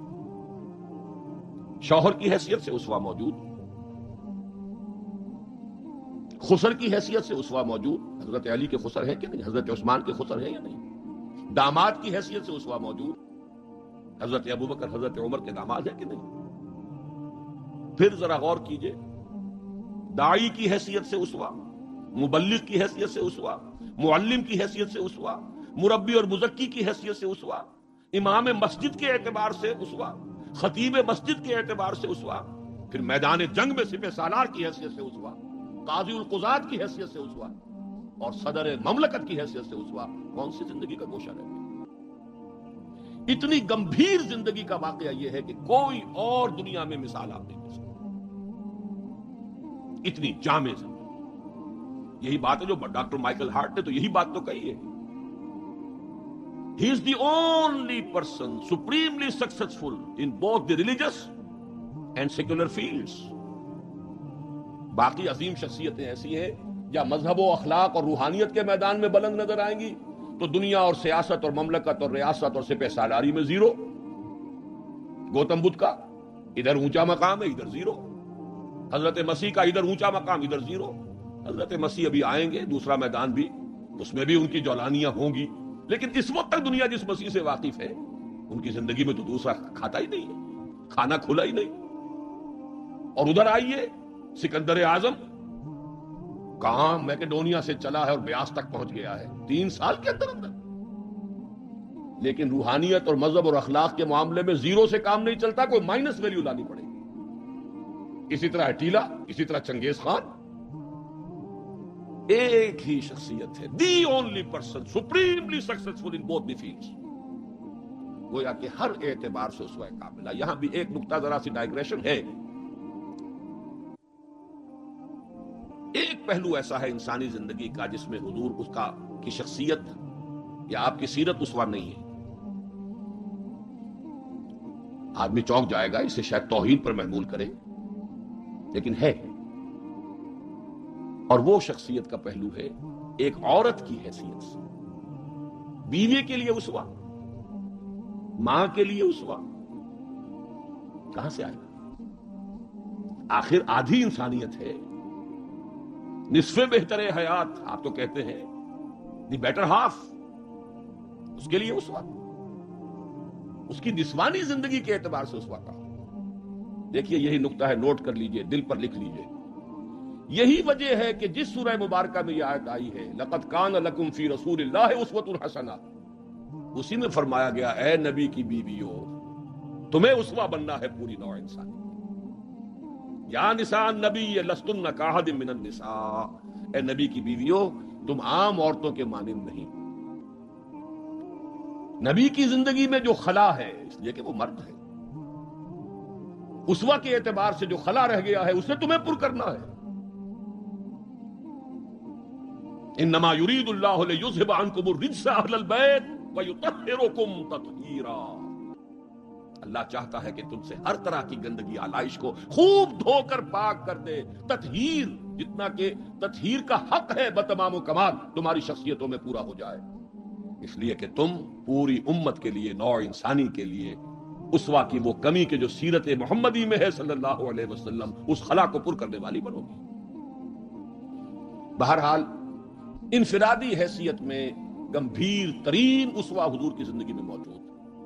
اسی کا ایک رخ اور بھی ہے انفرادی زندگی کا، اور وہ ہے اخلاقیات۔ حضور کا اپنا قول ہے انما بعثت لاتمم مکارم الاخلاق، مجھے اس لیے بھیجا گیا ہے، مبعوث کیا گیا ہوں تاکہ اخلاق کی بہترین جو بلندیاں ہیں ان کی تکمیل کر دوں، اتمام کر دوں۔ اس کا مفہوم کیا ہے، اس کو سمجھ لیجیے۔ علیحدہ علیحدہ انڈیویجول ایتھیکل ویلیوز، اخلاقی قدریں مختلف انبیاء کی زندگی میں اپنے نقطۂ عروج کو پہنچ چکی تھی۔ صبر میں حضرت ایوب سے آگے کس کا مقام ہوگا؟ ان کے تو نام کا جز ہے ایوب صابر، محاورہ ہے صبر ایوب۔ تسلیم میں حضرت اسماعیل سے آگے کون جائے گا جو گردن رکھ رہا ہے، ابا جان چلائیے چھری،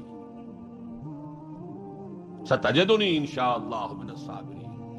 سر تسلیم خم ہے، جو مزاج یار میں آئے، اس سے کوئی اونچا مقام ہوگا؟ استقامت میں حضرت نوح سے آگے کوئی جا سکتا ہے؟ 950 برس کس پر آئے؟ 950 برس. فلبث فیہم 1000 سنۃ الا 50 عاما. دعوت اور تبلیغ میں استقامت سے اس سے آگے تو کوئی مقام ممکن نہیں. غیرت اور حمیت اور جلال دین کے لیے حضرت موسیٰ سے آگے کون جائے گا؟ زہد اور لذات دنیا سے کنارہ کشی میں حضرت مسیح اور حضرت یحییٰ سے آگے کون سا مقام؟ اب کمی کون سی تھی؟ یہ ہے بات سوچنے کی. پھر اتمام کس کا کیا حضور؟ یہ اتمام ہے جامعیت کا اتمام. ان تمام اقدار کو جمع کر کے ایک بہترین گلدستہ توازن اعتدال کے ساتھ ان سب کو ایک شخصیت میں جمع کر دینا، یہ ہے وہ اتمامی اور تکمیلی شان جو محمد الرسول اللہ صلی اللہ علیہ وسلم کی ہے اس میدان میں. زہد بھی ہے لیکن ازواج مطہرات بھی ہے، نکاح بھی ہے. وہ زہد نہیں ہے کہ جو رہبانیت والا زہد. حضرت عائشہ کی شہادت ہے کہ حضور بیٹھے ہوتے تھے ہمارے مابین اور پیار اور محبت کی باتیں ہوتی تھی. وہ زاہد خشک کا معاملہ نہیں تھا حضور کا. حضور نے خود فرمایا مجھے تمہاری اس دنیا سے 3 ہی چیزیں پسند ہیں. ان میں سے ایک عورت کا ذکر کیا. کوئی حجاب نہیں، جو فطرت ہے جو اللہ نے بنائی ہے. بھرپور عائلی زندگی بسر کی ہے اور بہت محبت کرنے والے اور محبت دینے والے شوہر تھے محمد صلی اللہ علیہ وسلم. لیکن جیسے ہی اذان کی آواز آتی تھی ایسے اٹھ کر چلے جاتے تھے کہ جیسے ہم سے کوئی تعلق ہی نہیں، سروکار ہی نہیں، ہم سے واقف ہی نہیں کہ ہم کون. یہ ہے وہ درمیانے قار دریا تختہ بندم کر دئی باز بھی گوئی کہ دامن ترمکن ہوشیار باش. اچھا دیکھیے یاد آ گیا ہے آپ کی بھی طبیعت اس وقت جو ہے میں تو دیکھ رہا ہوں آمادگی ہے، وقت کچھ زیادہ بھی صرف ہو جائے تو کوئی حرج نہیں. رجم کا ایک واقعہ ہو رہا ہے حضرت مسیح کی زندگی میں. وہ میری مگدلین پڑھا ہوگا آپ نے، زانیہ تھی، جرم ثابت ہو گیا، اسے رجم کرنے کے لیے لے کے جا رہے تھے. شور مچا ہوا تھا، حضرت مسیح بھی گزر رہے تھے. کیا معاملہ ہے؟ یہ ہے. فرمایا ٹھیک ہے چلو، خود بھی چلے. اب جب اسے باندھ دیا گیا اب کھڑے ہو کے فرمایا ٹھیک ہے قانون ہے رجم کا اور یہ شریعت موسوی کا حکم ہے، رجم ہونا چاہیے، لیکن اس کو پہلا پتھر وہ مارے جس نے خود کبھی زنا نہ کیا. میں کہتا ہوں حیرت ناک بات ہے یہ کہ اتنی شرافت ان لوگوں میں تھی کہ ایک ایک جو ہے وہاں سے کھسکنا شروع ہو گیا، مجمع چھٹ گیا. یہ ایک رخ ہے زندگی کا. حضور کی شخصیت میں اب آپ کو 2 رخ جمع ملیں گے. وہ غامدیہ خاتون آئی ہے، اس نے کہا حضور مجھ سے وہ خطا ہو گئی ہے، مجھے پاک کر دی. حضور نے پوچھا کہ کہیں کوئی حمل تو نہیں ہے؟ جی حمل بھی ہے. تو جاؤ، جرم تمہارا ہے، اس جان کا کیا جرم ہے جو تمہارے پیٹ میں ہے؟ وضع حمل کے بعد آنا. اب آئی ہے وہ وضع حمل کے بعد، بچہ گود میں ہے. حضور وہ مرحلہ طے ہو گیا، مجھے پاک کر دیجئے، رجم کر دیجئے، میں پاک ہو جاؤں، دنیا کی سزا میں بھگت لوں گی، آخرت میں اللہ مجھے بچا. فرمایا ابھی تو اس بچے کی زندگی تمہارے ساتھ وابستہ ہے، جاؤ دودھ پلاؤ. کچھ دنوں کے بعد پھر آئی ہے، بچے کے ہاتھ میں روٹی کا ٹکڑا ہے، کھا رہا ہے. فرمایا ہاں ٹھیک ہے لے جاؤ اس کو رجم کر دو، اللہ کا حکم ہے. لا تاخذکم رافت فی دین اللہ ولا تاخذکم بہما رافت فی دین اللہ. اللہ کا حکم ہے، کرنا ہوگا، چاہے اپنے سینے پر پتھر رکھنا پڑے، اب رجم کرنا. لیکن جب رجم ہو گیا ہے اور وہ خاتون جو ہے ان کا انتقال ہو گیا، کسی کی زبان سے نکل گیا کتنی بے حیا عورت تھی. حضور نے ڈانٹ دیا نہیں، اس عورت نے وہ توبہ کی ہے کہ اگر تمام مدینے والوں پر تقسیم کر دی جائے تو سب کی نجات کا ذریعہ بن جائے. یہ توازن ہے. حکم رب کا نفاذ بھی ہے، اس میں اپنی ذاتی شفقت کو آڑے نہیں آنے دینا ہے. لیکن یہ نہیں ہے کہ اس سے کوئی سوء ظن ہو. مریض سے دشمنی نہیں ہوتی، مرض سے دشمنی ہوتی. مریض سے تو ہمدردی ہوتی اور اس نے تو وہ توبہ کی ہے. بہرحال انفرادی سطح پر میں نے ایک تو عرض کیا کہ اسوہ محمدی کی جامعیت کبریٰ. نمبر 2 اخلاقی میدان میں تکمیل، یعنی تمام جتنی اخلاقی اقدار ہیں بلند اور اعلیٰ ان کا مجموعہ حسین گلدستہ جس میں ہر شے اپنے اپنے مقام پر صحیح توازن اور اعتدال کے ساتھ ہے، یہ ہے خاص معاملہ محمد الرسول اللہ صلی اللہ علیہ وسلم۔ دوسرا اسوہ حضور کا وہ میں بیان کر چکا، ایک ماڈل پیش کر دیا، نوع انسانی کے لیے ایک ماڈل، وہ نظام قائم کیا، کس نے کیا؟ محمد الرسول اللہ نے کیا صلی اللہ علیہ وسلم۔ اگرچہ یہ نوٹ کر لیجئے کہ اس ماڈل کا جو اصل ہے دور، وہ ہے دور فاروقی۔ یہاں بھی کہیں آپ یہ نہ کہیں توہین کر رہا، دور نبوی نہیں ہے اس کا ماڈل۔ کیوں؟ حضور کی حیات طیبہ میں تو ابھی انقلابی عمل جاری تھا، ریولوشنری پروسیس تھا اپنے پورے جوبن کے اوپر، نظام قائم ہوا اور آپ کا انتقال ہو گیا، بلکہ آپ نے خود چوز کیا ہے۔ اللہم فی الرفیق الاعلی، اے اللہ بس میرا کام پورا ہو گیا، اب میں مزید یہاں رہنے کو تیار نہیں۔ خود خطبہ دیا آپ نے۔ بلکہ اسے اگر سوء ادب نہ سمجھا جائے تو میرے دل میں تو ایک بات ہے کہ اگر حضور کے قدموں میں اللہ نے پہنچا دیا میدان قیامت میں یا عالم آخرت میں، تو شکوہ کروں گا کہ حضور آپ نے جلدی کی۔ ابھی جو عرب ایمان لائے تھے یدخلون فی دین اللہ افواجا، ابھی ان کی کچھ اور تربیت آپ فرماتے، کچھ اور دن آپ دنیا میں قیام فرماتے۔ چوائس ہوتا ہے نبی کا، یہ تو حضور کی حدیث ہے۔ انبیاء کا معاملہ خاص ہے کہ جب وقت آ جاتا ہے اس وقت انہیں چوائس دے دیا جاتا ہے، ابھی مزید رہنا چاہتے ہیں تو رہیے، اور اگر واپس آنا چاہتے ہیں تو ٹھیک ہے، آپ کا وہ وقت جو ہے ہو چکا۔ اسی پر تو حضور نے فرمایا تھا مرض وفات میں جب ذرا سا وقفہ ہوا ہے اور افاقہ ہوا ہے، حضرت ابوبکر نماز پڑھا رہے تھے مسجد نبوی میں، اور حضور پھر اپنے اس افاقے کی وجہ سے حضرت علی اور حضرت عباس رضی اللہ تعالی عنہما کے کندھوں پر اپنا ایک ایک ہاتھ دست مبارک رکھ کر مسجد میں تشریف لائے۔ حضرت ابوبکر ہٹنے لگے پیچھے، جب آپ امامت فرمایا آپ نے اشارے سے کہا نہیں تم امامت کرو، حضرت ابوبکر کے پہلو میں بیٹھ گئے، کھڑے نہیں رہ سکے۔ السلام علیکم سامعین، ڈاکٹر اسرار احمد صاحب کے مزید بیانات سننے کے لیے ہمارے چینل صدائے ایمان کو سبسکرائب کیجیے۔